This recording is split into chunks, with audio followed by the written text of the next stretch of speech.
पुत्रौ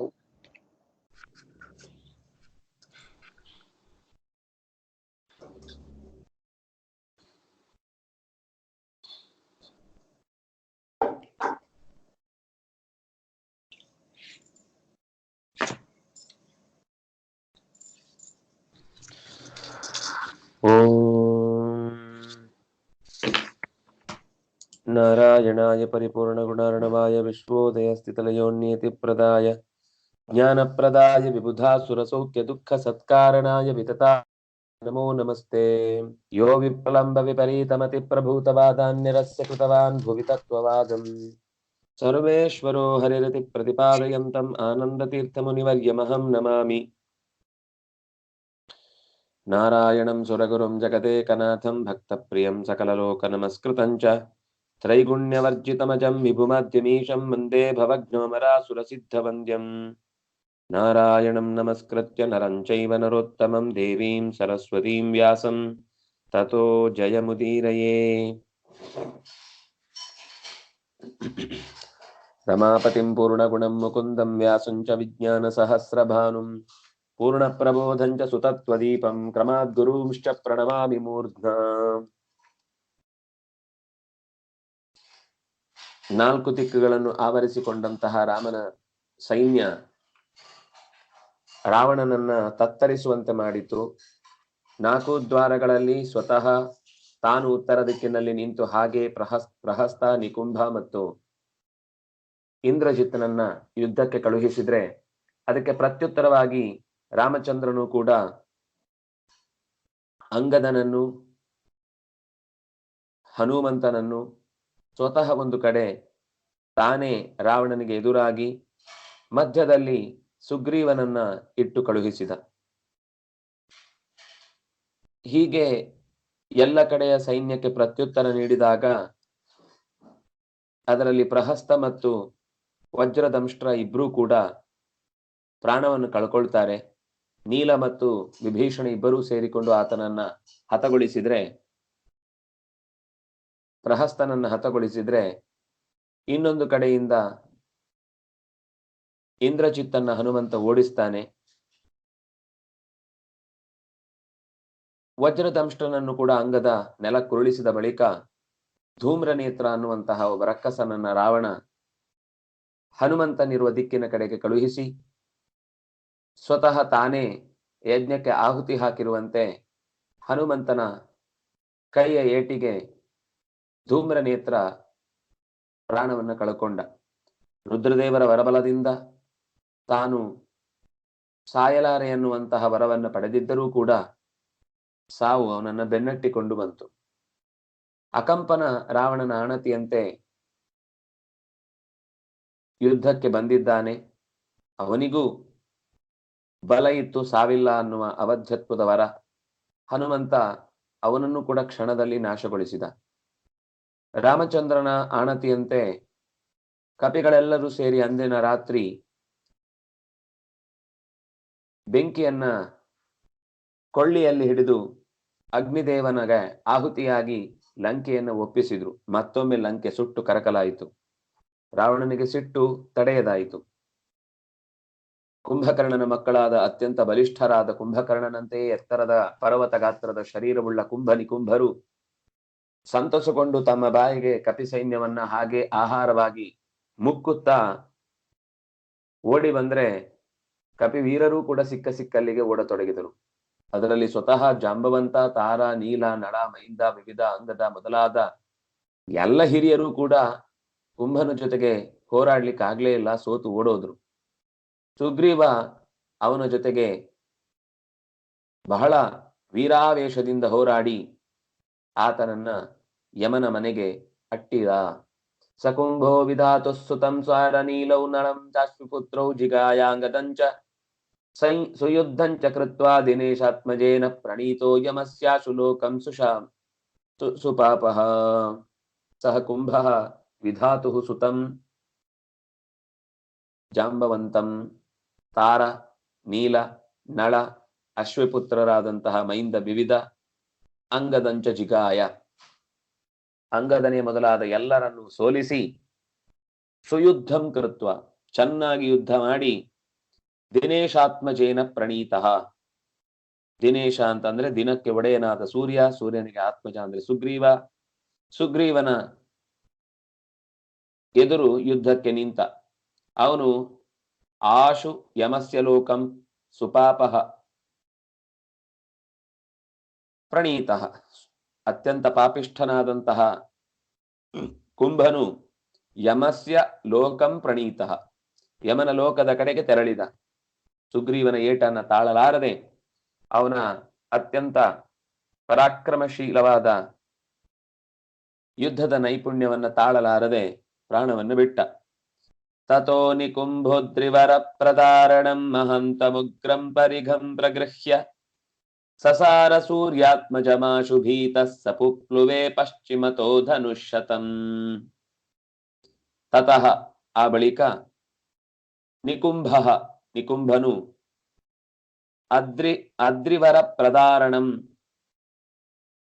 ಮಹಾಂತಂ ಉಗ್ರಂ ಪರಿಘಂ ಪ್ರಗೃಹ್ಯ ಸೂರ್ಯಾತ್ಮಜಂ ಆಶು ಸಸಾರ. ಅತ್ಯಂತ ದೊಡ್ಡದಾದ ಪರಿಘ ಅಂದ್ರೆ ಸಲಾಕೆ, ಅದೆಂಥ ಅದ್ರಿವರ ಪ್ರದಾರಣಂ, ಎಂಥ ದೊಡ್ಡ ಬೆಟ್ಟವಾದ್ರೂ ಕೂಡ ತಲೆ ಕತ್ತರಿಸಿ ಹೋಗಬೇಕು ಅಂತಹ ಭಯಾನಕವಾದ ಮಹಾಂತಂ ಉದ್ದವಾದ ಉಗ್ರಂ ಹರಿತವಾದ ಪರಿಘಂ ಆ ಸಲಾಕೆಯನ್ನ ಪ್ರಗೃಹ್ಯ ಸೂರ್ಯಾತ್ಮಜಂ ಸೂರ್ಯನ ಮಗನಾದಂತಹ ಸುಗ್ರೀವನನ್ನು ಆಶು ಸಸಾರ ಒಂದೇ ಏಟಿಗೆ ಓಡಿ ಬಂದ ಕುಂಭನನ್ನ ಕೊಂದ ಅಂತ ಗೊತ್ತಾದ ತಕ್ಷಣ ಕೋಪದಿಂದ ನಡುಗುತ್ತಾ ಕ್ಷಣಮಾತ್ರದಲ್ಲಿ ಕುಂಭನನ್ನ ಕೊಂದವನ ತಲೆಯನ್ನ ಕತ್ತರಿಸುತ್ತೇನೆ ಅಂತ ಭಾರೀ ಪ್ರಮಾಣದ ಸಲಾಕೆಯ ಪಟ್ಟಿಯನ್ನ ಹಿಡಿದು, ಅದು ಬೆಟ್ಟವಾದರೂ ಸರಿ ಉಳಿಬಾರ್ದು, ಕತ್ತರಿಸಿ ಬೀಳ್ಬೇಕು ಅನ್ನುವ ರೀತಿಯ ಸಲಾಕೆಯನ್ನು ಹಿಡ್ಕೊಂಡು ಬಂದ. ಅವನು ಬಂದ ರೀತಿಯನ್ನು ನೋಡಿ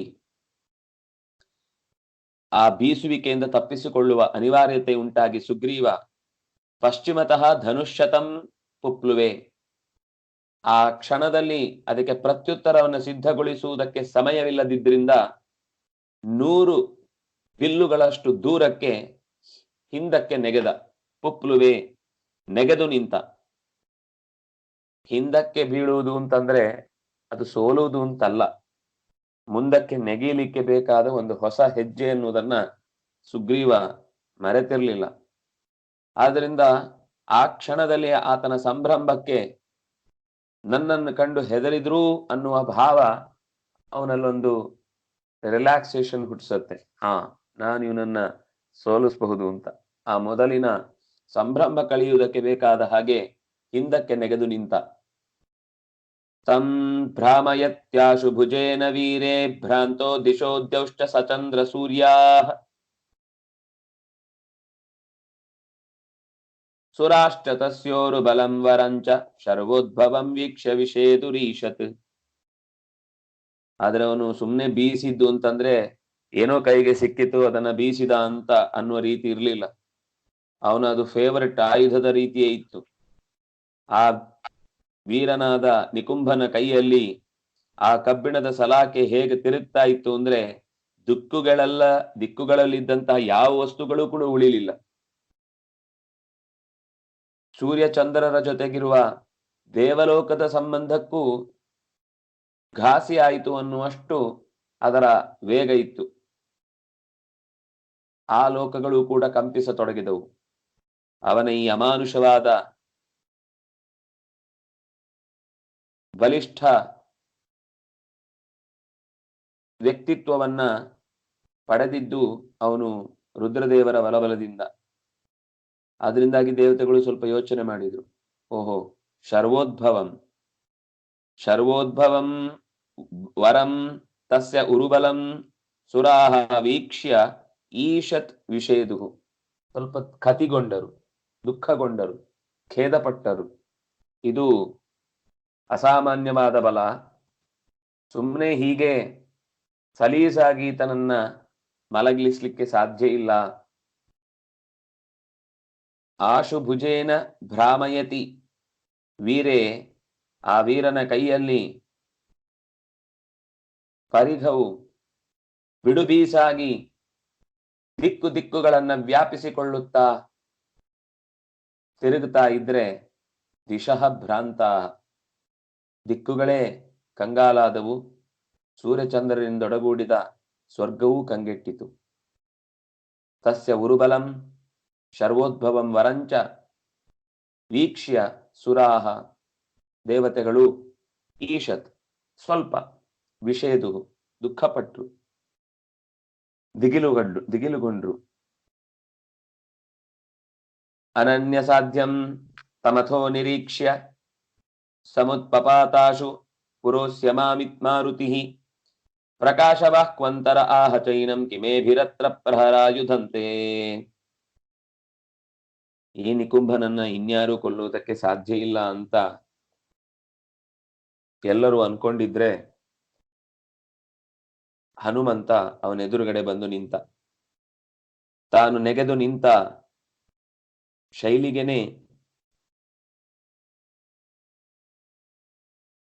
ಎಲ್ಲರೂ ಮೆಚ್ಚುಗೆಯನ್ನು ವ್ಯಕ್ತಪಡಿಸಿದ್ರು. ನಿಂತದ್ದು ಮಾತ್ರ ಅಲ್ಲ, ಹನುಮಂತ ತನ್ನ ಅಗಲವಾದ ಎದೆಯನ್ನ ತೋರಿಸುತ್ತಾ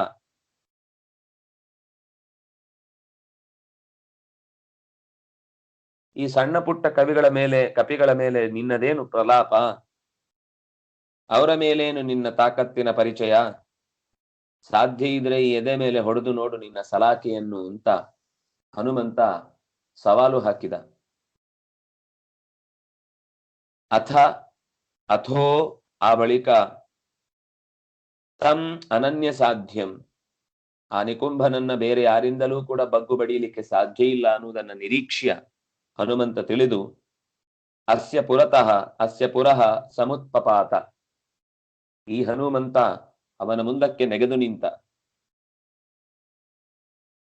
ಪ್ರಕಾಶ ಬಾಹ್ವಂತರ ಚ ಏನಂ ಕಿಮೇಭಿಃ ಅತ್ರ ಪ್ರಹರ ಆಯುಧಂತೆ, ಈ ಅಗಲವಾದ ವಿಶಾಲವಾದ ಎದೆಯನ್ನ ತೋರಿ ಏಭಿಹಿ ಕಿಂ, ಈ ಕಪಿಗಳ ಮೇಲೇನು ನಿನ್ನ ಪ್ರಲಾಪ, ಸಾಮಾನ್ಯ ಕಪಿಗಳ ಮೇಲೆ ಆಯುಧಂತೆ ಪ್ರಹರ, ನಿನ್ನ ಎದೆಗೆ ನಿನ್ನ ಈ ಸಲಾಕೆಯನ್ನ ನನ್ನ ಎದೆ ಮೇಲಿನ ಜಾಗಕ್ಕೆ ಹೊಡೆದು ತೋರಿಸು, ಏನ್ ಮಾಡ್ಲಿಕ್ಕಾಗುತ್ತೆ ನೋಡೋಣ.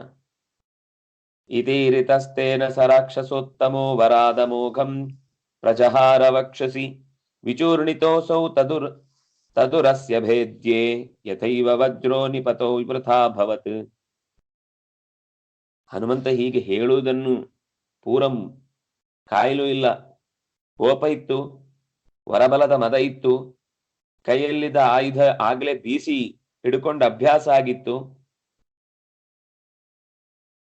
ಅವನಿಗೆ ಆ ಸಿಕ್ಕಿದ್ದು ಸಲಾಕೆಯೂ ಕೂಡ ವರಬಲದಿಂದಲೇನೆ. ಅವನೆಲ್ಲೋ ಅಲ್ಲೇ ಬಿದ್ದಿದ್ದ ಸಲಾಕೆಯನ್ನು ಹಿಡ್ಕೊಂಡು ಬಂದಿದ್ದಲ್ಲ. ರಕ್ಕಸರ ಶಕ್ತಿ ಯಾವತ್ತಿದ್ರೂ ಕೂಡ ಅದು ಸ್ವಂತ ಬಲ ಆಗಿರುವುದಿಲ್ಲ.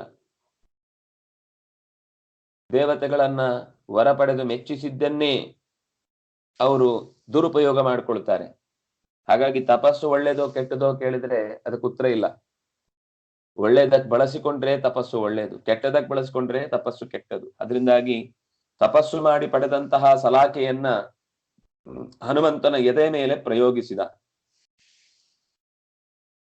ಎದೆ ಮೇಲೆ ಪ್ರಯೋಗಿಸಿದ್ದು ಅಂದ್ರೆ ಅವನು, ನೀನು ಆಯುಧ ಇಲ್ಲ, ನೀನು ಕೈಯಲ್ಲಿ ಆಯುಧ ಇಟ್ಕೋ, ಇಷ್ಟಾದ್ರೂ ಒಂದು ಒಳ್ಳೆ ಮಾತೆ ಹೇಳ್ಬೋದಿತ್ತಲ್ವ. ಒಬ್ಬ ಕ್ಷತ್ರಿಯನಾಗಿ ಅಥವಾ ಯುದ್ಧದ ಎಲ್ಲ ಟೆಕ್ನಿಕ್ಗಳನ್ನ ಬಲ್ಲವನಾಗಿಯೂ ಎಥಿಕ್ಸ್ ಅನ್ನ ಮನಸ್ಸಿನಲ್ಲಿ ಚೂರು ಇಟ್ಟುಕೊಳ್ಳದೆ, ಇವನನ್ನು ಒಂದು ಕೊಂದು ಬಿಟ್ರೆ ನಮ್ಮ ಯಜಮಾನನಿಗೆ ತುಂಬಾ ಖುಷಿ ಆಗುತ್ತೆ ಅಂತ ಯೋಚನೆ ಮಾಡಿ ಹೇಳಿದ್ದನ್ನ ಭಾರೀ ಚಚೂ ತಪ್ಪದೆ ಪಾಲಿಸುವವನು ಅನ್ನುವಷ್ಟು ವಿನಮ್ರ ವಿದ್ಯಾರ್ಥಿಯ ಹಾಗೆ ತೆಗೆದು ಹೊಡೆದ, ಎದೆಗೆ ಗುರಿ ಇಟ್ಟು. ಗರುಡನ ಮೇಲೆ ಹಿಂದೊಮ್ಮೆ ಇಂದ್ರ ವಜ್ರಾಯುಧವನ್ನು ಎಸೆದಾಗ ವಜ್ರ ಯಾವ ರೀತಿನೂ ಕೆಲಸ ಮಾಡಲಿಲ್ಲ. ಅವನ ರೆಕ್ಕೆಯ ಬೀಸುವಿಕೆಗೆ ವಜ್ರಾಯುಧ ಹಾರಿ ಹೋಯಿತು. ಹಾಗೆ ಗರುಡನ ಮೇಲೆ ಎಸೆದ ವಜ್ರಾಯುಧ ಹೇಗೆ ಇಂದ್ರನದ್ದು ವ್ಯರ್ಥವಾಗಿ ಯಾವ ಪ್ರಯೋಜನವನ್ನು ತರಲಿಲ್ವೋ, ಹಾಗೆ ಹನುಮಂತನ ಮೇಲೆ ಬಿದ್ದ ಸಲಾಕೆಯೂ ಕೂಡ ಪುಡಿಗಟ್ಟಿ ಕೆಳಗೆ ಬಿತ್ತು. ಯಾವ ರೀತಿಯಿಂದನೂ ಅವನಿಗೆ ಸಹಾಯ ಮಾಡ್ಲಿಲ್ಲ. ಅಂದ್ರೆ ಆ ವರಬಲದಿಂದ ಸಲಾಖೆಯವರ ಶಕ್ತಿಯನ್ನೇ ತನ್ನ ಶಕ್ತಿಯಾಗಿ ಪ್ರತಿ ಸ್ಪರ್ಧಿಗಳ ಮೇಲೆ ಪ್ರಯೋಗ ಮಾಡ್ತಾ ಇದ್ದದ್ದನ್ನ ಕಂಡ ಹನುಮಂತ ಇದನ್ನ ಮುಗಿಸಿದ್ರೆ ಇವನನ್ನು ಮುಗಿಸಬಹುದು ಅಂತ ಯೋಚನೆ ಮಾಡಿ ಎದೆ ಕೊಟ್ರೆ ದಡ್ಡ ಅರ್ಥ ಮಾಡ್ಕೊಳ್ಳದೆ ಅದನ್ನೇ ಎದೆ ಮೇಲೆ ಪ್ರಯೋಗಿಸಿ ಬಂಡೆ ಮೇಲೆ ದೊಡ್ಡ ಮಣ್ಣಿನ ಹೆಂಟೆಯನ್ನು ಎಸೆದ ಹಾಗೆ ಬೀಸಿದ್ರೆ ಎಲ್ಲ ಪುಡಿಯಾಗಿ ಬಿದ್ದೋಯ್ತು. ನಮ್ಮ ಶರೀರಕ್ಕೆ ಕಬ್ಬಿಣದ ಸಲಾಕೆ ಅತ್ಯಂತ ಹೆಚ್ಚು ಬಲಿಷ್ಠವಾದದ್ದು, ನಮ್ಮ ಎದೆಯನ್ನ ಸೀಳಬಹುದಾದದ್ದು. ಆದ್ರೆ ಹನುಮಂತನ ಎದೆಗೆ, ಅವನಲ್ಲಿರುವ ಆತ್ಮಶಕ್ತಿಗೆ, ಅವನಿಗಿರುವ ಉತ್ಸಾಹಕ್ಕೆ ಯಾವ ಆಯುಧವೂ ಕೆಲಸ ಮಾಡುವ ಸ್ಥಿತಿಯಲ್ಲಿ ಇಲ್ಲ. ಹನುಮಂತ ಅಂದ್ರೆ ಕ್ರಿಯಾಶೀಲತೆ, ಹನುಮಂತ ಅಂದ್ರೆ ಉತ್ಸಾಹ, ಹನುಮಂತ ಅಂತಂದ್ರೆ ಧೈರ್ಯ, ಹನುಮಂತ ಅಂತಂದ್ರೆ ನಿರ್ಭಯ. ಅದು ಎಲ್ಲ ಶತ್ರುಗಳ ಯುದ್ಧದ ಟೆಕ್ನಿಕ್ನ ಮೇಲೆ ಪ್ರಯೋಗವನ್ನ ಮಾಡ್ತಾ ಮಾಡ್ತಾ ಆ ಮನಸ್ಸಿನ ಶಕ್ತಿಯನ್ನ ಕುಗ್ಗಿಸುವ ರೀತಿ ಯುದ್ಧ ಅಂತಂದ್ರೆ. ಹಾಗೆ ಅವನ ಆಯುಧ ಕೆಳಗೆ ಬಿದ್ದು ಹೋಯಿತು. ವಿಚೂರ್ಣಿತೆ ನಿಜಾಯುಧೇ ನಿಕುಂಭ ಏತ್ಯ ಮಾರುತಿಂ ಪ್ರಗೃಹ್ಯ ಚಾತ್ಮನೋಂಸಕೆ ನಿಧಾಯ ಜಗ್ಮಿಮಾಂದ್ರುತಂ. ಆಯುಧ ಪುಡಿಯಾಗಿ ಹೋದಾಗ ಇಲ್ಲಿ ಹೆಚ್ಚು ಹೊತ್ತಿದ್ರೆ ಎಲ್ಲ ಕಪಿಗಳು ಸೇರಿ ನನ್ನನ್ನ ಚೆನ್ನಾಗಿ ನುಂಗಿ ಬಿಡ್ತಾರೆ ಅಂತ ಗೊತ್ತಾಗಿ ನಿಜಾಯುಧೆ ವಿಚೂರ್ಣಿತೆ ಮಾರುತಿಂ ಏತ್ಯ ನಿಕುಂಭ ಮಾರುತಿಂ ಏತ್ಯ ಪ್ರಗೃಹ್ಯ, ಅವನನ್ನ ಹಿಡಿದು ಆತ್ಮನೋ ಅಂಸಕೆ ನಿಧಾಯ, ತನ್ನ ಹೆಗಲ ಮೇಲಿರಿಸಿಕೊಂಡು ಧೃತಂ ಜಗ್ಮಿವಾನ್, ಕೂಡಲೇ ಓಡತೊಡಗಿದ. ಆಯುಧ ಪುಡಿಯಾಗಿ ಹೋಯಿತು ಅಂತ ಆದ ತಕ್ಷಣವೇ ತನ್ನ ವೀಕ್ನೆಸ್ ಇವರಿಗೆ ಗೊತ್ತಾಗುವ ಮುಂಚೆ ಈ ಹನುಮಂತನನ್ನೇ ಹಿಡಿದು ತೆಗೆದುಕೊಂಡು ಹೋಗಿ ಬೇರೆಡೆಯಲ್ಲಿ ತಿಂದು ಬಿಡ್ತೇನೆ ಅಂತನೋ ಸೋಲಿಸಿ ಕೊಂದು ಬಿಡ್ತೇನೆ ಅಂತನೋ ಭಾವಿಸಿ ಅವನನ್ನ ಎತ್ತಿಕೊಂಡು ಹೆಗಲ ಮೇಲೆ ಇರಿಸಿಕೊಂಡು ರಣಾಂಗಣದಿಂದ ದೂರಕ್ಕೆ ಓಡಿದ.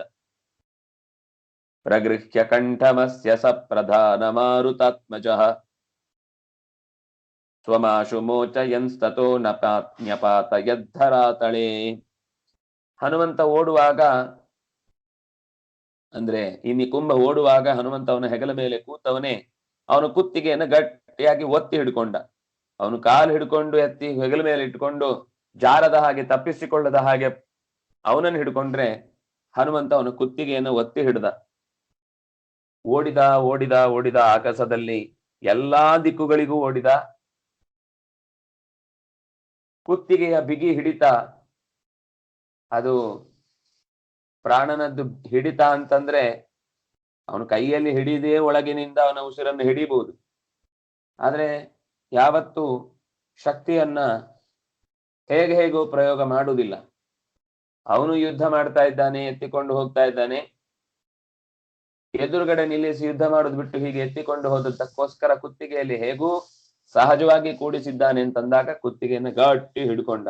ಅವನನ್ನು ಕೆಳಗಿಳಿಸ್ಲಿಕ್ಕೆ ಎಷ್ಟು ಪ್ರಯತ್ನಿಸಿದ್ರು ಕೂಡ ಇಳಿಸ್ಲಿಕ್ಕಾಗದೆ, ತಪ್ಪಿಸಿಕೊಳ್ಳಿಕ್ಕಾಗದೆ ನೆಲಕ್ಕೆ ಉರುಳಿ ಹೋದ. ಅಸ್ಯ ಕಂಠಂ ಪ್ರಧಾನ ಮಾರುತಾತ್ಮಜಃ ಪ್ರಗೃಹ್ಯ ಸ್ವಂ ಆಶು ಮೋಚಯನ್ ತತಃ ನ್ಯಪಾತಯದ್ ಧರಾತಳೆ.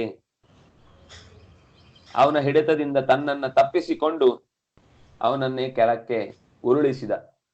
ಅವನು ತನ್ನನ್ನ ಬಿಡಿಸಿಕೊಳ್ಬೇಕು ಅಂತ ಮೊದಲು ಪ್ರಯತ್ನ ಮಾಡಲಿಲ್ಲ. ಅಂದ್ರೆ ತನ್ನನ್ನ ಪ್ರಾಣದಿಂದ ಉಳಿಸ್ಕೊಳ್ಬೇಕು ಅಂತ ಇವನನ್ನು ಗಟ್ಟಿ ಹಿಡ್ಕೊಂಡ್ಬಿಟ್ರೆ ಇವನಿಗೆ ಎಷ್ಟೊತ್ತು ಹಿಡಿಲಿಕ್ಕಾಗುತ್ತೆ ಅಂತ ಯೋಚನೆ ಮಾಡಿದ. ಆದ್ರೆ ಅವನ ಹಿಡಿತ ಬಿಗಿಯಾದಾಗ ಹನುಮಂತ ತಾನು ತಪ್ಪಿಸಿಕೊಂಡ. ಆದ್ರೆ ಅವನನ್ನ ಹಿಡಿದ ಬಿಗಿತ ತಪ್ಪಲಿಲ್ಲ, ಕೆಳಕ್ಕೆ ಉರುಳಿದ. ನ್ಯಪಾತಯದ್ ಧರಾತಳೆ, ಜೋರಾಗಿಯೇ ಮೇಲಿನಿಂದ ನೆಲಕ್ಕೆ ಬಿದ್ದಿದ್ದಾನೆ. ಆಗಸಕ್ಕೆ ಎಳೆದು ಕರ್ಕೊಂಡು ಹೋಗಿದ್ದ, ಆಕಾಶದಿಂದ ಕೆಳಕ್ಕೆ ಹಾಗೆ ಪ್ರಾಣ ಕಳ್ಕೊಂಡು ಬಿದ್ದ.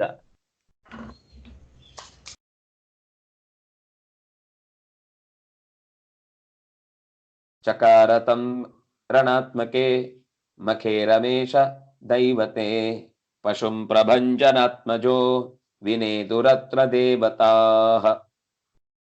ತಂ, ಈ ಯುದ್ಧ ಅಂತಂದ್ರೆ ಅದೊಂದು ಅಧ್ವರ ಅಂತ ಸಂಸ್ಕೃತದಲ್ಲಿ ಹೆಸರು. ಅದಕ್ಕೆ ಅಧ್ವರ ಅಂದ್ರೆ ಎರಡು ಅರ್ಥ ಇದೆ. ಅಧ್ವರ ಅಂದ್ರೆ ಯುದ್ಧ ಅಂತ ಅರ್ಥ ಇದೆ, ಅಧ್ವರ ಅಂದ್ರೆ ಯಾಗ ಅಂತ ಅರ್ಥ ಇದೆ. ಹನುಮಂತ ರಣಾತ್ಮಕೇ ಮಖೆ, ಆ ಯುದ್ಧವನ್ನ ಮಾಡ್ತಾ ಇದ್ರೆ ಶತ್ರುಗಳನ್ನ ಒಬ್ಬೊಬ್ಬರನ್ನ ಕೊಲ್ತಾ ಇದ್ದಾನೆ ಅಂದ್ರೆ ನಮಗನ್ಸುದೇನು ಅಂತಂದ್ರೆ, ಸಾಮಾನ್ಯ ಕಥೆ ಕೇಳುವಾಗ ಯಾವಾಗ್ಲೂ ಏನಿದು ಶತ್ರುಗಳನ್ನ ಕೊಲ್ಲುವುದು ಅಂದ್ರೆ ಇಷ್ಟು ಹಿಂಸಾತ್ಮಕವಾಗಿ ಕೊಲ್ಲುವುದು ಅಂತಂದ್ರೆ ಒಂದು ಆಟನ?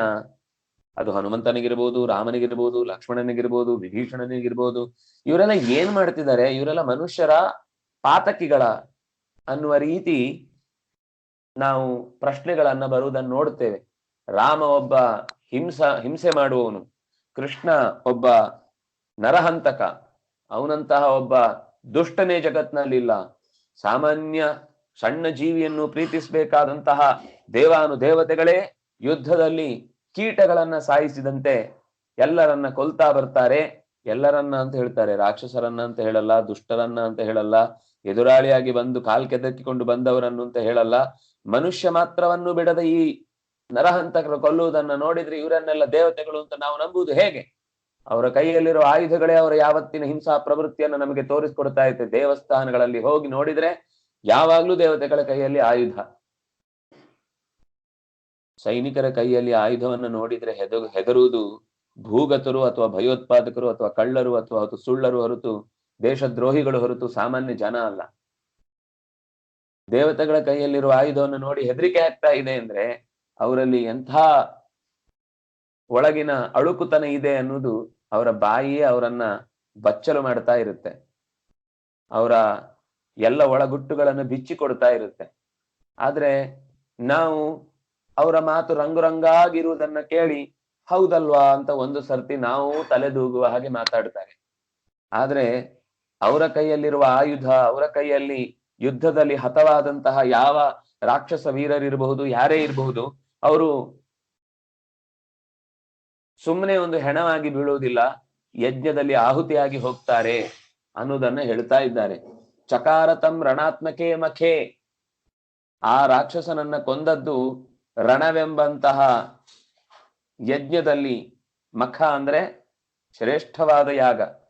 ರಣ ಎನ್ನುವುದು ಒಂದು ದೊಡ್ಡ ಕುಂಡ, ಅಲ್ಲಿ ಬೀಳ್ತಾ ಇರುವಂತಹ ಪ್ರತಿಯೊಂದು ದೇಹಗಳು ಕೂಡ ಪ್ರಾಣ ಕಳ್ಕೊಂಡು ಬೀಳ್ತಾ ಇರುವಂತಹವುಗಳು ಆ ಯಾಗದಲ್ಲಿ ಆಹುತಿ. ಅದಕ್ಕೆ ದೈವತೆ ಯಾರು ಅಂದ್ರೆ ರಮೇಶ ದೈವತೆ. ಈ ಆಹುತಿ ಯಾವುದು ಅಂತಂದ್ರೆ ಪಶು.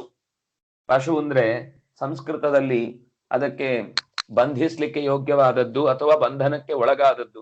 ಯಾವ ಬಂಧನಕ್ಕೆ? ಕಾಮ ಕ್ರೋಧ ಲೋಭ ಮೋಹ ಮದ ಮತ್ಸರಗಳ ಬಂಧನಕ್ಕೊಳಗಾದಂತಹ ಜೀವ ತಾನು ಕೂಡ ತನ್ನನ್ನೇ ಪಶುವಾಗಿಸಿ ಯಜ್ಞೇನ ಯಜ್ಞಮಯಜಂತ ದೇವಾಹ, ದೇವತೆಗಳು ಯಾಗವನ್ನಾಗಿಸಿ ಪುರುಷಂ ಅಬದ್ನನ್ ಅಂತ ಮಾತು ಬರುತ್ತೆ.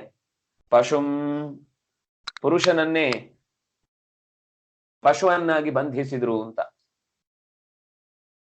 ಆ ಪಶು ಯಾವುದು ಅಂತಂದ್ರೆ ನಾನು, ನನ್ನದು. ದಕ್ಷಾಧ್ವರದಲ್ಲಿ ಅದರ ಸ್ಪಷ್ಟವಾದ ಒಂದು ಚಿತ್ರಣ ಬರುತ್ತೆ.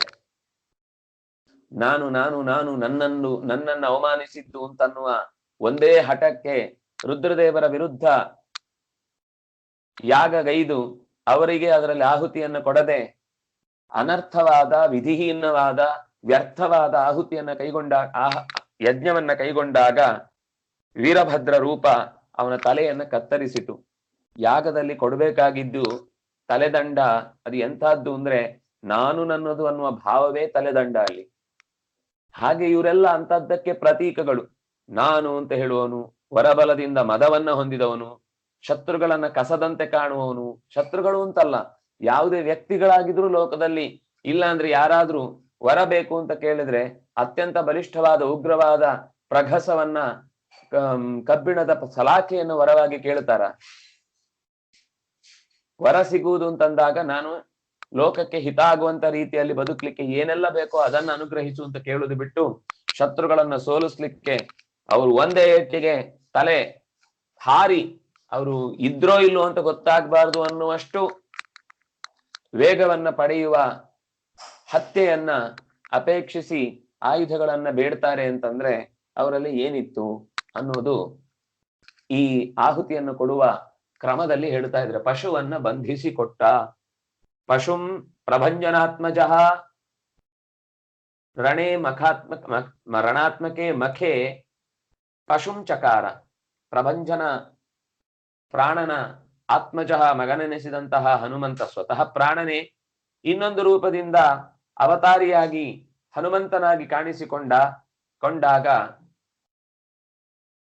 ಯಾಗದಲ್ಲಿ ಪಶುಬಲಿಯಂತೆ ನಾನು ನನ್ನದು ಅನ್ನೋದಕ್ಕೆಲ್ಲ ಪ್ರತೀಕಗಳಂತಿದ್ದ ರಕ್ಕಸರನ್ನು ಒಬ್ಬೊಬ್ಬರನ್ನಾಗಿ, ಅದು ಒಂದೆರಡಿರುವುದಿಲ್ಲ, ನಾನು ಅನ್ನುವುದನ್ನೇ ಎಲ್ಲಾ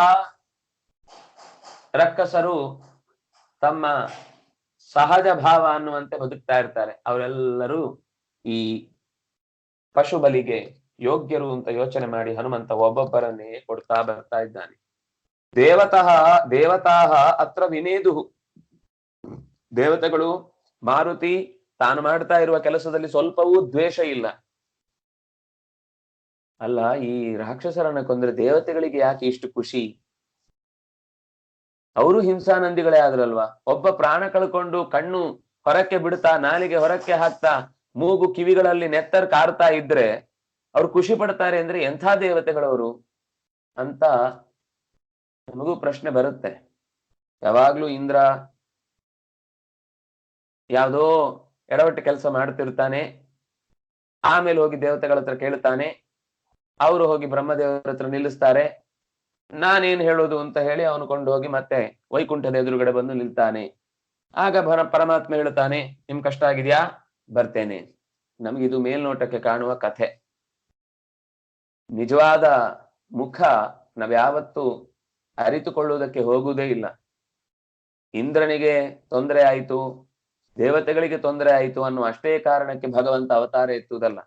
ಹಾಗೆ ಅವತಾರ ಎತ್ತುವುದಿದ್ರೆ ಅಲ್ಲಿಂದಲೇ ಒಂದು ಸಂಕಲ್ಪ ಮಾಡಿ ಸರ್ವಾಂತರ್ಯಾಮಿಯಾದಂತ ಭಗವಂತ ತೊಂದರೆ ಕೊಟ್ಟವರನ್ನ ಅಲ್ಲಿಂದಲೇ ಗುಪ್ತ ಚರರ ಮೂಲಕನೇ ಕಾರ್ಯ ಮುಗಿಸಬಹುದಿತ್ತು. ಲೋಕಕ್ಕೆಲ್ಲ ಗೊತ್ತಾಗುವ ಹಾಗೆ ಮಾಡಿ ತಮ್ಮ ಮಾನವನ್ನ ತಾವೇ ಹರಾಜು ಮಾಡ್ಕೊಳ್ತಾರೆ. ಇಷ್ಟೆಲ್ಲ ಮಾಡ್ಲಿಕ್ಕೆ ಗೊತ್ತಿದ್ದವರು ನಮ್ಗೆ ಆ ಕಥೆಯ ಸ್ಪಿರಿಟ್ ಅರ್ಥ ಆಗದೆ ಇದ್ದದ್ರಿಂದಾಗಿ ತಪ್ಪರ್ಥ ಮಾಡ್ಕೊಳ್ಬೇಕಾದವರು ತಪ್ಪರ್ಥ ಮಾಡ್ಕೊಳ್ತಾರೆ. ಇಂದ್ರನ ಬಗ್ಗೆ ಒಳ್ಳೆ ಅರ್ಥ ಮಾಡ್ಕೊಳ್ಬೇಕಾದವರು ಒಳ್ಳೆ ಅರ್ಥವನ್ನು ಮಾಡ್ಕೊಳ್ತಾರೆ. ಯಾಕೆಂದ್ರೆ ಇಬ್ಬರಿಗೂ ಸಂಬಂಧಪಟ್ಟಂತಹ ಇಂದ್ರಿಯ ದೇವತೆಗಳಾಗಿ ಇಂದ್ರ ಇದ್ದಾನೆ. ಆದ್ರಿಂದಾಗಿ ಒಳ್ಳೆಯವರಿಗೆ ಸರಿಯಾಗಿ ಅರ್ಥ ಆಗ್ಬೇಕು. ಅವನನ್ನು ವಿರೋಧಿಸಿ ಅದರ ತಪ್ಪರ್ಥವನ್ನು ಮಾಡಿಕೊಂಡೆ ಮತ್ತಷ್ಟು ಶಾಸ್ತ್ರದಿಂದ ದೂರ ಆಗ್ಬೇಕು ಅಂತಿದ್ದವರು ದೂರ ಆಗುವುದಕ್ಕೆ ಬೇಕಾದ ವರ್ತನೆಯನ್ನೇ ದೇವತೆಗಳು ಕೂಡ ತೋರ್ತಾರೆ. ಎಲ್ಲರಿಗೂ ಒಳ್ಳೇದಾಗ್ಲಿ ಅಂತ ಯೋಚನೆ ಮಾಡುವುದು ಋಷಿಗಳ ಚಿಂತನೆ. ಒಳ್ಳೆಯವರಿಗೆ ಒಳ್ಳೇದಾಗ್ಬೇಕು, ಕೆಟ್ಟವರಿಗೆ ಕೆಟ್ಟದಾಗ್ಬೇಕು ಅಂತ ಯೋಚಿಸುವ ಶಕ್ತಿ ಅದು ದೇವತೆಗಳದ್ದು. ಯಾಕೆಂದ್ರೆ ಅವರು ಋಷಿಗಳಿಗಿಂತ ಎತ್ತರದಲ್ಲಿದ್ದಾರೆ. ಋಷಿಗಳಿಗಿಂತ ಎತ್ತರದಲ್ಲಿರುವಂತಹ ದೇವತೆಗಳಿಗೆ ಎಲ್ಲವೂ ಸ್ಪಷ್ಟವಾಗಿ ಕಾಣ್ತಾ ಇರುತ್ತೆ. ಋಷಿಗಳಿಗೆ ಕೆಲವೊಮ್ಮೆ ಎಲ್ಲವೂ ಕಾಣಿಸದೆ ಹೋಗ್ಬೋದು. ಆದ್ರಿಂದಾಗಿ ಯಾರು ಒಳ್ಳೆಯವರು ಯಾರು ಕೆಟ್ಟವರು ಅಂತ ಗೊತ್ತಿಲ್ಲದೆ ಎಲ್ಲರಿಗೂ ಒಳ್ಳೇದಾಗ್ಲಿ, ಭಗವಂತ ಅದರಲ್ಲಿ ಯಾರಿಗೆ ಸರಿಯಾದ ಶಿಕ್ಷೆಯನ್ನು ಕೊಡಬೇಕು ಅವನು ಕೊಡ್ತಾನೆ ಅಂತ ಭಾವಿಸಿ ತಮ್ಮ ಕರ್ತವ್ಯದಲ್ಲಿ ಯಾವತ್ತು ಲೋಪ ಆಗಬಾರದು ಅನ್ನುವ ದೃಷ್ಟಿಯಿಂದ ಎಲ್ಲರಿಗೂ ಹಿತ ಬಯಸ್ತಾರೆ. ಆದ್ರೆ ದೇವತೆಗಳಿಗೆ ಅವನ ಒಳ ಮನಸ್ಸು, ಒಳ ತೋಟಿ, ಒಳ ಇಂದ್ರಿಯಗಳ ಎಲ್ಲ ಪ್ರಕಾರಗಳು, ಪ್ರಚಾರಗಳು, ಅವನಲ್ಲಿರುವ ಚಟುವಟಿಕೆಗಳು ಅರ್ಥ ಆಗುತ್ತೆ. ಆದ್ರಿಂದಾಗಿ ಅದನ್ನ ಯಾವತ್ತೂ ಕೂಡ ಹೀಗೂ ಆಗ್ಲಿ ಹಾಗೂ ಆಗ್ಲಿ, ಅದೂ ಮಾಡ್ಲಿ ಇದೂ ಮಾಡ್ಲಿ, ಒಳ್ಳೇದಾಗ್ಲಿ ಅಂತ ಮಾತ್ರ ಯೋಚಿಸುವಂತಹದ್ದು ಅವರ ಕರ್ತವ್ಯ ಅಲ್ಲ. ಅವರಿಗೆ ಕೊಟ್ಟಿರುವ ಕೆಲಸವೇ ದೂದ್ ಕಾ ದೂದ್, ಪಾನಿ ಕಾ ಪಾನಿ, ನೀರು ನೀರಾಗಿಯೇ ಉಳಿಬೇಕು, ಹಾಲು ಹಾಲಾಗಿಯೇ ಸಿಗಬೇಕು ಅಂತ ವ್ಯವಸ್ಥೆ ಮಾಡುವುದೇ ಅವರ ಕರ್ತವ್ಯ. ಆದ್ರಿಂದಾಗಿ ಅದನ್ನು ಬಹಳ ಚೆನ್ನಾಗಿ ನಿರ್ವಹಿಸ್ತಾರೆ. ಹಾಗಾಗಿ ಇಲ್ಲಿ ನಮಗೆ ದೇವತೆಗಳು ಪ್ರಾರ್ಥನೆ ಮಾಡಿದ ತಕ್ಷಣ ಭಗವಂತ ಬರ್ತಾನೆ ಅಂದ್ರೆ ದೇವತೆಗಳು ಪ್ರಾರ್ಥನೆ ಮಾಡುವುದು ಅವರ ಸ್ವಾರ್ಥಕ್ಕೋಸ್ಕರ ಅಲ್ಲ. ಇದು ನಮಗೆ ಮೊದಲು ಅರ್ಥ ಆಗ್ಬೇಕು. ದೇವತೆಗಳು ಅಂದ್ರೆ ಎಲ್ಲೋ ಸ್ವರ್ಗದಲ್ಲಿ ಕೂತ್ಕೊಂಡು ಅವರಿಗೆ ಸಿಕ್ಕಿದ ಪುಣ್ಯದ ದೊಡ್ಡ ಮೂಟೆಯನ್ನ ಸ್ವರ್ಗ ಸಖಿಯರ ಜೊತೆಗೆ ಕೂತ್ಕೊಂಡು ಆನಂದವಾಗಿ ಕಾಲ ಕಳೀತಾರೆ ಅಂತ ಅರ್ಥ ಅಲ್ಲ. ಅವರ ಜವಾಬ್ದಾರಿ ಇಡೀ ಜಗತ್ತಿನಲ್ಲಿ ನೀರಿನ ವ್ಯವಸ್ಥೆ, ಟೆಂಪರೇಚರ್ನ ವ್ಯವಸ್ಥೆ, ಸಮುದ್ರದ ಜೀವಿಗಳು, ಸಮುದ್ರದ ದ್ವೀಪಗಳ ವ್ಯವಸ್ಥೆ, ಭೂಮಿಯ ಫಲವತ್ತತೆಯ ವ್ಯವಸ್ಥೆ, ಬೆಟ್ಟಗಳಿಂದ ನದಿ ಹರಿದು ಚೆನ್ನಾಗಿ ಮತ್ತೆ ಮೋಡವಾಗಿ ಮರಳಿ ಸಸ್ಯಗಳಿಂದ ಆಹಾರವಾಗಿ ಅದು ಪ್ರಾಣಿಗಳಿಗೆ ಸೇರಿ ಮತ್ತೆ ಅದು ಶಕ್ತಿಯಾಗಿ ಕ್ರಿಯೆಯಾಗಿ, ಕ್ರಿಯೆಯಿಂದ ಲೋಕಕ್ಕೆ ಹಿತವಾಗಿ ಅದರಿಂದ ಅವನು ಪುಣ್ಯ ಪಡೆದು ಒಂದು ದೊಡ್ಡ ಚಕ್ರ ಇದೆ ಇದರ ಹಿಂದೆ. ಈ ಎಲ್ಲ ಕೆಲಸಗಳ ಹಿಂದೆ ದೇವತೆಗಳ ಶಕ್ತಿ ಇದೆ. ನೋಡುವ ಶಕ್ತಿಯಾಗಿ, ಕೇಳುವ ಶಕ್ತಿಯಾಗಿ, ಮಾತಾಡುವ ಶಕ್ತಿಯಾಗಿ, ಮಾಡುವ ಶಕ್ತಿಯಾಗಿ, ಪ್ರತಿಯೊಂದು ಕೆಲಸದಲ್ಲೂ ಕೂಡ ಸ್ವಚ್ಛತೆಯನ್ನು ಕಾಪಾಡಿಕೊಳ್ಳುವುದಕ್ಕೆ ದೇವತೆಗಳು ನಿರಂತರ ಹೆಣಗುತ್ತಾ ಇರ್ತಾರೆ. ಅಂಥ ಹೆಣಗಾಟದ ಮಧ್ಯದಲ್ಲಿ ರಕ್ಕಸರು ವರಬಲದಿಂದ ಮನಸ್ಸಿನ ಒಳಗೆ ಪ್ರವೇಶಿಸಿ ಅವರಿಂದ ಒಳ್ಳೆ ಕೆಲಸ ಆಗದಂತೆ, ಒಳ್ಳೆಯದನ್ನ ನೋಡದಂತೆ, ಒಳ್ಳೆಯದನ್ನ ಕೇಳದಂತೆ, ಒಳ್ಳೆಯದನ್ನ ಮಾತಾಡದಂತೆ, ಕೆಟ್ಟ ಕೆಲಸಗಳಲ್ಲೇ ಎಲ್ಲ ಚಟುವಟಿಕೆಗಳು ತೊಡಗುವಂತೆ, ಇದರಿಂದ ಭೂಮಿಗೆ ಹಾನಿ, ನೀರಿಗೆ ಹಾನಿ, ಗಾಳಿಗೆ ಹಾನಿ, ಪರ್ವತಕ್ಕೆ ಹಾನಿ, ಪ್ರಪಂಚದ ಎಲ್ಲ ವಸ್ತುಗಳಿಗೂ ಹಾನಿಯಾಗುವಂತೆ ಮಾಡ್ತಾ ಇರುವುದರಿಂದ ದೇವತೆಗಳು ಇದರಿಂದ ಹಾನಿ ಪಡುವುದು ಮತ್ತೆ ಪ್ರಜೆಗಳೇ ಅಂತ ಚಾತುರ್ವರ್ಣ್ಯ ಹಿತಾರ್ಥಾಯ ಪ್ರಜಾರಕ್ಷಣ ಕಾಮ್ಯಯ ಅನ್ನುವ ಮಾತುಗಳನ್ನ ಮತ್ತೆ ಮತ್ತೆ ಪುರಾಣಗಳು ಹೇಳುತ್ತಿರುತ್ತವೆ. ಅವರ ಸ್ವಂತ, ಯಾಕೆಂದ್ರೆ ದೇವತೆಗಳಿಗೆ ಲೋಕಕ್ಕೆ ಏನಾದ್ರೂ ಕೂಡ ಅವರಿಗದು ಕಷ್ಟ ಆಗುದಿಲ್ಲ. ಯಾಕೆಂದ್ರೆ ಅವರು ಆತ್ಮಾರಾಮರು, ತಮ್ಮೊಳಗೆ ತಾವು ಋಷಿಗಳಂತೆ ಸುಖವಾಗಿ ಏಕಾಂತದಲ್ಲಿ ಕಾಲವನ್ನು ಕಳೆಯಬಲ್ಲವರು. ಭಗವಂತನ ನಿತ್ಯ ಸನ್ನಿಧಾನ ಅವರಿಗೆ ಅಪರೋಕ್ಷ ಆದದ್ರಿಂದಾಗಿ ಯಾವತ್ತೂ ಅವರಿಗೆ ದುಃಖವೇ ಆಗುದಿಲ್ಲ ಯಾರಿಂದಲೂ. ಎಲ್ಲೋ ಕೆಲವೊಂದ್ ಸರ್ತಿ ಇಡೀ ಜೀವನದಲ್ಲಿ ಒಂದು ಕ್ಷಣ ತಮ್ಮ ವಸ್ತು ನಾಶ ಆಗ್ತಾ ಇದೆ ಅಂತ ಅನ್ನೋದಕ್ಕೆ ವ್ಯಥೆ ಪಡ್ತಾ ಇದ್ದಾರೆ. ತಮ್ಮ ಸೃಷ್ಟಿಯಲ್ಲಿ ಭಗವಂತ ಕೊಟ್ಟ ಜವಾಬ್ದಾರಿ ನಿರ್ವಹಿಸ್ಲಿಕ್ಕೆ ಆಗ್ತಾ ಇಲ್ಲ ಅನ್ನೋ ದುಃಖ ಪಡ್ತಾರೆ. ಬಿಟ್ರೆ ವೈಯಕ್ತಿಕ ಅವರಿಗೆ ದೇಹಕ್ಕಾಗಿ ಮನಸ್ಸಿಗಾಗ್ಲಿ ಆ ಪೆಟ್ಟಾಗಿ ಅವರು ದುಃಖ ಪಡುವಂತಹದ್ದು ಅಂತ ಇಲ್ಲ. ದೇವತೆಗಳು ಯಾವತ್ತೂ ವ್ಯಥೆ ಪಡುವುದು ಪ್ರಜಾರಕ್ಷಣ ಕಾಮ್ಯಯ, ಪ್ರಜೆಗಳಿಗೆ ತೊಂದರೆ ಆಗ್ತಾ ಇದೆ. ಪರಸ್ಪರಂ ಭಾವಯಂತಹ ಶ್ರೇಯ ಪರಮವಾಪ್ಸ್ಯಥ, ಕೃಷ್ಣ ಗೀತೆಯಲ್ಲೂ ಹೇಳುವಾಗ ದೇವತೆಗಳು ಮನುಷ್ಯರ ಜೊತೆಗೆ ನಿರಂತರ ಸಂಪರ್ಕದಲ್ಲಿರ್ತಾರೆ, ಕೆಲಸದ ಮೂಲಕ ಸಂಪರ್ಕದಲ್ಲಿರ್ತಾರೆ, ಅವರ ಇಂದ್ರಿಯಗಳಲ್ಲಾಗುವ ಚಟುವಟಿಕೆಗಳ ಮೂಲಕ ಸಂಪರ್ಕದಲ್ಲಿರ್ತಾರೆ. ಅವರಿಗೆ ಇಷ್ಟ ಆದದ್ದೇ ತಮ್ಮ ಕಾರ್ಯ ಬಹಳ ಹೆಚ್ಚು ಚೆನ್ನಾಗಿ ಮನುಷ್ಯನ ಶರೀರದಲ್ಲಿ ನಡೆಯುತ್ತೆ ಅಂತ ಬಯಸಿ ಆ ಕರ್ತವ್ಯವನ್ನು ಮಾಡ್ತಿರ್ತಾರೆ. ಹಾಗಾಗಿ ಅವರು ಮಾಡುವ ಸಾತ್ವಿಕ ದಾರಿಯಲ್ಲಿ ನಡಿಲಿಕ್ಕಾಗದೇ ಇರುವಂತಹ ಸ್ಥಿತಿ ಬಂದಾಗ ದೇವತೆಗಳು ಈ ಸಾತ್ವಿಕನ ದಾರಿ ಕತ್ತಲ ಕೊಂಪೆಯಲ್ಲಿ ಮುಳುಗಿ ನಲುಗಿ ಕೊರಗಿ ಹೋಗುತ್ತಲ್ವಾ ಅಂತ ಭಯಪಟ್ಟು ಭಗವಂತನನ್ನು ಹೋಗಿ ಪ್ರಾರ್ಥಿಸುವುದು. ಈ ಸಾತ್ವಿಕರು, ಈ ಸಜ್ಜನರು, ಈ ಲೋಕದ ಸಾಮಾನ್ಯ ಜನರು ಹಿಂಸೆ ಅನುಭವಿಸ್ತಾ ಇದ್ದಾರೆ, ಅಂಥದ್ದು ಆಗ್ಬಾರ್ದು. ಇದೆಲ್ಲ ಆಗ್ಲಿಕ್ಕೆ ಕಾರಣ ಒಂದೋ ಈ ರಾವಣ, ಒಂದೋ ಈ ಕುಂಭಕರ್ಣ, ಒಂದೋ ಈ ಹಿರಣ್ಯಕಶಿಪು, ಒಂದೋ ಈ ಹಿರಣ್ಯಾಕ್ಷ ಅಥವಾ ಶಿಶುಪಾಲ, ದಂತವಕ್ರ, ಜರಾಸಂಧ, ಇವರು ಎಲ್ಲರೂ ಕೂಡ ಕೇವಲ ಭೂಮಿಯ ಹೊರಭಾಗದಲ್ಲಿ ನಿಂತು ಕೇವಲ ತಮ್ಮ ಆಧಿಪತ್ಯವನ್ನ ಸಾಧಿಸ್ತಾ ಇರುವುದಲ್ಲ, ತಮ್ಮ ಅಭಿಯಾನದಿಂದ ಜನರ ಮನಸ್ಸಿನಲ್ಲಿ ಕ್ರೌರ್ಯವನ್ನ, ಹಿಂಸೆಯನ್ನೇ ಅತ್ಯಂತ ಮೆರೆಯುವಂತೆ ಮಾಡ್ತಾ ಅವರನ್ನ ಅಧಪ್ಪತನಕ್ಕೆ, ಕತ್ತಲಿನ ಕಡೆಗೆ ತಳ್ತಾ ಇರುವಂತಹ ದುಷ್ಟ ಶಕ್ತಿಗಳು, ಮನೋಧರ್ಮದ ಮೇಲೆ ಪ್ರಭಾವ ಬೀರುವ ಈ ಎಲ್ಲರೂ ಕೂಡ ಇಡೀ ಭೂಮಿ ನಾಶ ಆಗುವುದಕ್ಕೆ ಕಾರಣ ಆಗುವಂತಹ ದುರಂಧರರು, ವಸುಂಧರಾಪರಾಧ ದುರಂಧರರು. ಹಾಗಾಗಿ ವಸುಂಧರೆಯನ್ನು ಉಳಿಸ್ಬೇಕು, ಭೂಮಿಯ ಫಲವತ್ತತೆ ಅದು ಪ್ರಜೆಗಳಿಗೆ ಪ್ರಾಮಾಣಿಕವಾಗಿ ಸಿಗಬೇಕು ಅನ್ನುವ ಕಾಳಜಿಯಷ್ಟೇ ದೇವತೆಗಳಿಗೆ ಇರುತ್ತೆ ಹೊರತು ದೇವತೆಗಳಿಗೆ ಸ್ವತಃ ಈ ರಕ್ಕಸರು ಮಾಡುವ ಭೂಮಿಯ ಮೇಲಿನ ಉಪಟಳದಿಂದ ಯಾವ ಹಾನಿಯೂ ವೈಯಕ್ತಿಕವಾಗಿ ಆಗುವುದಿಲ್ಲ. ಆದ್ರಿಂದಾಗಿ ದೇವಾಹ ವಿನೇದುಹು, ದೇವತೆಗಳು ತುಂಬಾ ಸಂತೋಷ ಪಟ್ರು. ಇಂತಹ ದುಷ್ಟರೆಲ್ಲ ಪ್ರಾಣ ಬಿಡ್ತಾ ಇದ್ರೆ ಅದು ಹಿಂಸಾನಂದಿಗಳಲ್ಲ, ಅವರು ಲೋಕದಲ್ಲಿ ಹಂಸಾನಂದಿ ರಾಗ ಹುಟ್ಟಿ ಬರುತ್ತೆ ಎನ್ನುವ ಒಂದು ಸಂತೋಷ ಅವರ ಶಬ್ದಗಳಲ್ಲಿ ಕಾಣಿಸ್ತಾ ಇತ್ತು. ಹೀಗೆ ಇನ್ನೂ ಒಬ್ಬೊಬ್ಬರೇ ದೇವತೆಗಳು ಅಂದ್ರೆ ರಕ್ಕಸರು ದೇವತೆಗಳನ್ನ ಯಾವ ರೀತಿ ಗೋಳೈಕೊಂಡಿದ್ರು ಅವರೆಲ್ಲ ಬಂದು ಈ ರಾಮ, ಹನುಮಂತ, ಸುಗ್ರೀವ ಮೊದಲಾದವರ ಕೈಯಲ್ಲಿ ಪ್ರಾಣ ಬಿಡ್ತಾ ಇದ್ದಾರೆ ಅಂದ್ರೆ ಅಲ್ಲಿ ದೇವತೆಗಳು ಸ್ವತಃ ಒಂದು ರೂಪದಿಂದ ಅಲ್ಲಿ ಇಂದ್ರ ಸಂತೋಷ ಪಟ್ಟ ಅಂದ್ರೆ ಸುಗ್ರೀವನ ಕೈಯಲ್ಲಿ ಆ ನಿಕುಂಭನನ್ನ ಕೊಲ್ಲಿಕ್ಕಾಗ್ಲಿಲ್ಲ. ಅವನಿಗಿಂತ ಮೀರಿದ ವರಬಲ್ಲವುಳ್ಳವನಾಗಿದ್ದ. ಹಾಗಾಗಿ ಅಲ್ಲಿ ತನಗಾಗದೇ ಇದ್ದ ಕೆಲಸವನ್ನ ಹನುಮಂತ ಮಾಡಿದ ಅಂದ್ರೆ ನಾವಾಗಿದ್ರೆ ಹೊಟ್ಟೆ ಕಿಚ್ಚು ಪಡ್ತಿದ್ವಿ. ನನ್ನ ಹತ್ರ ಮಾಡ್ಲಿಕ್ಕೆ ಆಗದನ್ನ ಇನ್ನೊಬ್ಬ ಮಾಡಿ ಎಲ್ಲರಿಂದ ಅವನು ಪ್ರಚಾರಕ್ಕಿಟ್ಟಿಸ್ಕೊಳ್ತಾ ಇದ್ದಾನೆ ಅಂತ. ಅವರಿಗೆ ತನ್ನಿಂದ ಆಗ್ಲಿಲ್ಲ, ಇನ್ನೊಬ್ಬರಿಂದ ಆಯ್ತು ಅಂತ ತಕ್ಷಣ ಕೋಪ ಬರಲಿಲ್ಲ. ನನ್ನಿಂದ ಆಗದೆ ಇನ್ನೊಬ್ಬರಿಂದ ಆಗಿ ಲೋಕಕ್ಕೆ ಹಿತ ಆಯ್ತು ಅಂತ ಸಂತೋಷ ಪಟ್ರು. ಇದು ದೇವತೆಗಳು ಅಂದ್ರೆ.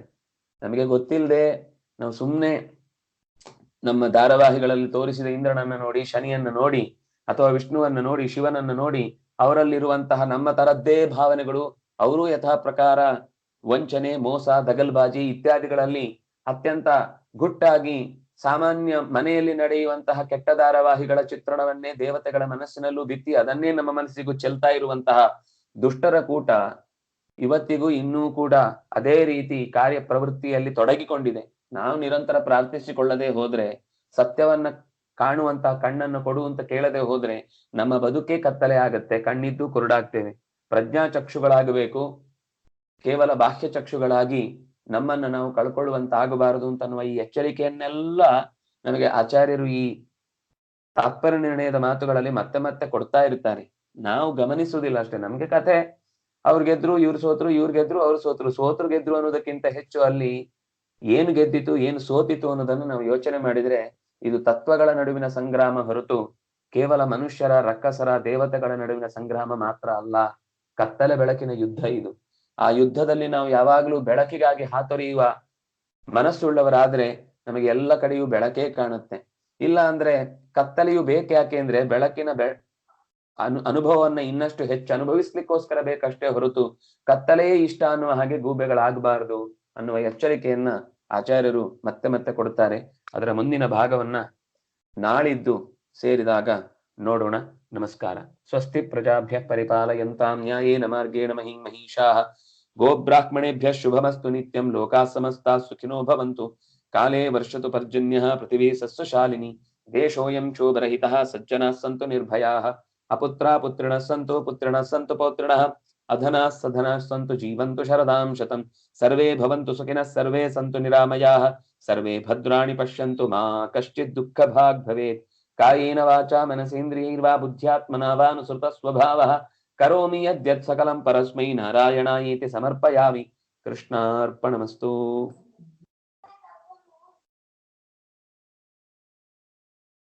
ನಮಸ್ಕಾರ ರೀ ನಾರಾಯಣನ್. ಹೇಳಿ. ಒಂದು ಜನರಲ್ ಡೌಟ್, ಈ ಚಾತುರ್ವರ್ಣ್ಯ ಎಂಬುದು ಬಂದು ನಮ್ಮ ಭಾರತ ದೇಶದಲ್ಲಿ ನಾವು ಒಪ್ಪುತ್ತೇವೆ, ನಾವು ಮತ್ತ ದೇಶದಲ್ಲಿ ಬಂದು ಅದನ್ನ ಒಪ್ಪದಿದ್ದಾರೆ. ಅದೇ ಒಪ್ಪುದಿಲ್ಲ ಅಲ್ಲ, ಅಲ್ಲಿದೆ, ಅವರು ಅದನ್ನ ಗಮನಿಸಿಲ್ಲ ಅಷ್ಟೇ. ಚಾತುರ್ವರ್ಣ್ಯ ಅಂದ್ರೆ ಏನ್ ಹೇಳು, ಏನ್ ಹೇಳಿ, ತಲೆ, ತೋಳು, ತೊಡೆ, ಕಾಲು, ಈ ಇಂದ್ರಿಯಗಳನ್ನೇ ಹೆಚ್ಚು ಬಳಸಿ ಕೆಲಸ ಮಾಡುವಂತಹ ಯಾರ್ಯಾರಿದ್ದಾರೆ ಅವರು ಹುಟ್ಟಿನಿಂದ ಬ್ರಾಹ್ಮಣ ಆಗಿರ್ಬೋದು, ಕ್ಷತ್ರಿಯ ಆಗ್ಬೋದು. ವಿದೇಶದಲ್ಲಿ ಬ್ರಾಹ್ಮಣ್ಯ ಅಂತ ಅನ್ನೋದರ ಕಲ್ಪನೆ ನಾವು ಇಲ್ಲಿಂದ ಯಜ್ಞೋಪವೀತ ಇಟ್ಕೊಂಡು ನೋಡಿದ್ರೆ ಇಲ್ವೇ ಇಲ್ಲ ಅಲ್ಲಿ. ಆದ್ರೆ ಅಲ್ಲೇ ಐನ್ಸ್ಟೀನ್ ಇದ್ದಾನೆ, ಅಲ್ಲೇ ಬೇಕಾದಷ್ಟು ವಿಜ್ಞಾನಿಗಳಿದ್ದಾರೆ. ಯಾರು ತಲೆಯನ್ನು ಉಪಯೋಗಿಸಿ ಜಗತ್ತಿನ ಸತ್ಯವನ್ನ ಹುಡುಕುವುದಕ್ಕಾಗಿ ನಿರಂತರ ಪ್ರಯತ್ನಿಸ್ತಾ ಇರ್ತಾರೋ ಅವರೆಲ್ಲ ಬ್ರಾಹ್ಮಣರು. ಯಾರು ದೇಶದ ರಕ್ಷಣೆಗೋಸ್ಕರ ನಿರಂತರ ಹೋರಾಡ್ತಾ ದೇಶಭಕ್ತಿಯಿಂದ ಪ್ರಜೆಗಳನ್ನು ಉಳಿಸಿಕೊಳ್ಳುವ ಪ್ರಯತ್ನ ಮಾಡ್ತಾ ಇರ್ತಾರೋ ಅವರೆಲ್ಲ ಕ್ಷತ್ರಿಯರು. ಯಾರು ಪ್ರಜೆಗಳಿಗೆ ಹೊಟ್ಟೆ ತುಂಬಾ ಅನ್ನ ಸಿಗಬೇಕು ಅಂತ ವ್ಯಾಪಾರ ನಡೆಸ್ತಾ ಅದೇ ಒಂದು, ಆದ್ರೆ ಅಲ್ಲಿ ವ್ಯಾಪಾರ ಅಂದ್ರೆ ಬರೀ ವ್ಯಾಪಾರ ಇರುತ್ತೆ. ನಮ್ಮ ದೇಶದಲ್ಲಿ ಆ ವ್ಯಾಪಾರದ ಜೊತೆಗೆ ಅದು ಒಂದು ಭಗವಂತನ ಪೂಜೆ ಅನ್ನುವ ಎಚ್ಚರಿಕೆ ಇದ್ದು ಅವನು ವೈಶ್ಯನಾಗಿರ್ತಾನೆ. ಕೊನೆಯವನು ನೀವು 4 ಜನ, ನೀವು 3 ಜನ ಏನ್ ಕೆಲಸ ಹೇಳ್ತಿರೋ, ನಾನೇ ಪ್ರತ್ಯೇಕವಾಗಿ ಒಂದು ರಾಜ್ಯ ಆಡೋದ್ ಸಾಧ್ಯ ಇಲ್ಲ, ನಾನೇ ಒಬ್ಬ ಇಂಜಿನಿಯರು ಅಥವಾ ಒಬ್ಬ ವಿಜ್ಞಾನಿಯಾಗಿ ದೇಶಕ್ಕೆ ಒಂದು ಹೊಸ ಕೊಡುಗೆಯನ್ನು ಕೊಡುವಲ್ಲಿ ನನ್ನ ಸಾಮರ್ಥ್ಯ ಏನೂ ಇಲ್ಲ, ಅಥವಾ ನಾನೇ ವ್ಯಾಪಾರ ಮಾಡ್ಲಿಕ್ಕೆ ಹೋದ್ರೆ ಕೈ ಸುಟ್ಟುಕೊಳ್ತೇನೆ, ಅದರಿಂದಾಗಿ ನೀವೇನ್ ಕೆಲಸ ಹೇಳ್ತೀರಿ, ನೀವೊಂದು ಟ್ಯಾಗ್ ಹಾಕಿದ್ರೆ ನಾನು ಆ ಟ್ಯಾಗ್ ಹಾಕೊಂಡು ಯಥಾ ಪ್ರಕಾರ ನನ್ನ ಕೆಲಸವನ್ನು ಜೀತಕ್ಕಿದ್ದಂತೆ ಮಾಡ್ತೇನೆ ಅನ್ನುವ 4 ಜನ ವರ್ಗ ಜಗತ್ತಿನ ಯಾವ ಮೂಲೆಗೆ ಹೋದ್ರೂ ಇದ್ದಾರೆ. ಸರಿ, ಬೇರೆ. ಸೊ ಅದನ್ನ ಹಂಗ ತಗೊಂಡ್ರೆ ಈ ಚಾತುರ್ವರ್ಣ್ಯ ನಮ್ಮ ಗೀತೆಯಲ್ಲಿ ಬಂದು ಅವ್ರವ್ರ ವರ್ಣಾಶ್ರಮ ಧರ್ಮನ ಮಾಡ್ಬೇಕು ಅಂದ್ರೆ ಅವ್ರು ಹೆಂಗ ಅಪ್ಲೈ ಮಾಡಿವ್ರಿ ನೀವು? ಹೌದು, ಅದೇ ಹೇಳಿದ್ ನಾನು ಇಷ್ಟೊತ್ತು.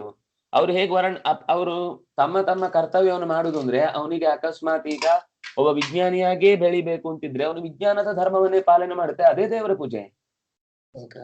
ಅವನೊಬ್ಬ ಸೈಂಟಿಸ್ಟ್ ಆಗಿ ಅಥವಾ ಅವನೀಗ ಒಬ್ಬ ರಾಜಕಾರಣಿಯಾಗಿ ಕೆಲಸ ಮಾಡ್ತಾ ಇದ್ದಾನೆ, ಅಥವಾ ಒಂದು ಸಂಸ್ಥೆಯಲ್ಲಿ ನಾಯಕನಾಗಿ 4 ಜನರನ್ನ ಲೀಡ್ ಮಾಡುವ ಸ್ಥಾನದಲ್ಲಿ ಇದ್ದುಕೊಂಡು ಎಲ್ಲರಿಗೆ ಡೈರೆಕ್ಷನ್ ಕೊಟ್ಟುಕೊಂಡು ಅವರಿಗಾಗುವ ತೊಂದರೆಗಳಿಗೆ ತಾನೇ ಬಾಧ್ಯ, ಅದನ್ನ ನಾನೇ ಪರಿಹರಿಸ್ತೇನೆ ಅಂತ ಅವರ ಪರವಾಗಿ ಮಾತಾಡ್ತಾ ಅವರ ನೋವಿಗೆ ಧ್ವನಿ ಆಗ್ತಾ ಇದ್ದಾನೆ ಅಂದ್ರೆ ಅವನೇ ಕ್ಷತ್ರಿಯ.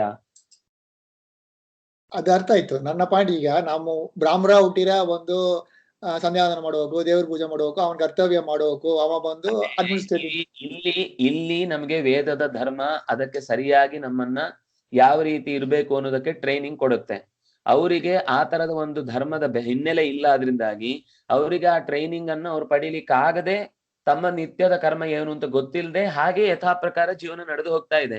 ಹಾಗೆ ಅಂತ ಹೇಳಿ ಅವ್ರು ಆ ಧರ್ಮದಲ್ಲಿ ಇಲ್ಲ ಅಂತ ಅರ್ಥ ಅಲ್ಲ, ಅವ್ರು ಅದೇ ಧರ್ಮದಲ್ಲಿ ಇದ್ದಾರೆ, ಅವ್ರವರಿಂದ ಏನೇನ್ ಆಗ್ಬೇಕಿದೆಯೋ ಅದೇ ಕೆಲಸಗಳು ನಡೀತಾ ಇರುತ್ತೆ. ಆದ್ರೆ ಅವರಿಗೆ ಶಾಸ್ತ್ರೀಯವಾಗಿ ಅದರಿಂದ ಒಂದು ಪುಣ್ಯ ಅಥವಾ ತಮ್ಮ ಸಾಧನೆಯನ್ನು ಅದಕ್ಕೆ ಭೋಗ ಭೂಮಿ ಅಂತ ಹೇಳುದು.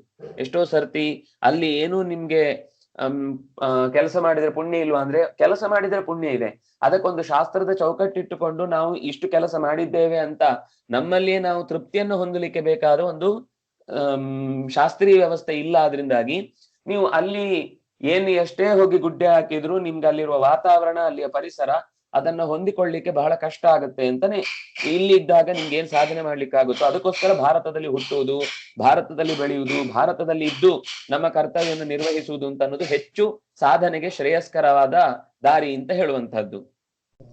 ಓಕೆ, ಈ ಕ್ಲಾರಿಟಿ ಬಂತು. ಥ್ಯಾಂಕ್ಸ್.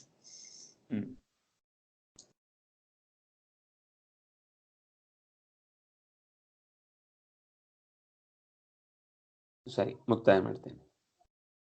ಶ್ರೀ ಹರಿಪ್ರಿಯ.